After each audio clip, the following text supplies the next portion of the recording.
অসতর্কতার কারণে হাত থেকে ফোন পড়ে গেলে চিন্তার শেষ থাকে না। ফোনের বিভিন্ন অংশ ক্ষতিগ্রস্ত হওয়ার পাশাপাশি পর্দায় ফাটল ধরে বা দাগ পড়ে যায়, ফলে স্বাভাবিকভাবে ফোনটি আর ব্যবহার করার মতো উপযুক্ত থাকে না। এই সমস্যাটির কথা চিন্তা করে রিয়েলমি বাজারে এনেছে নতুন একটি মডেল, Realme C75। মডেলটি 1.5 মিটার উপর থেকে মাটিতে পড়ে গেলেও পর্দায় ফাটল বা দাগ পড়ে না। শুধু তাই নয়, IP69 থাকার কারণে পানির 2.5 মিটার গভীর পর্যন্ত 12 ঘন্টা ফোনটি নিরাপদ বা সচল থাকবে।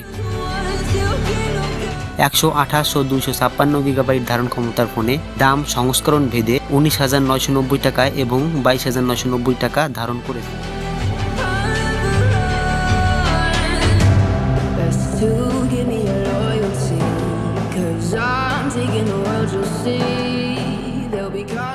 ফোনটিতে থাকছে 6000 mAh ব্যাটারি, 45 ওয়াটের চার্জিং সুবিধা থাকার কারণে এই ফোনটি মাত্র 30 মিনিটে 50% চার্জ করে নেওয়া যাবে। ফোনটিতে ব্যবহার করা হয়েছে 8GB RAM, এর পর্দার আকার থাকতেছে 6.72 ইঞ্চি।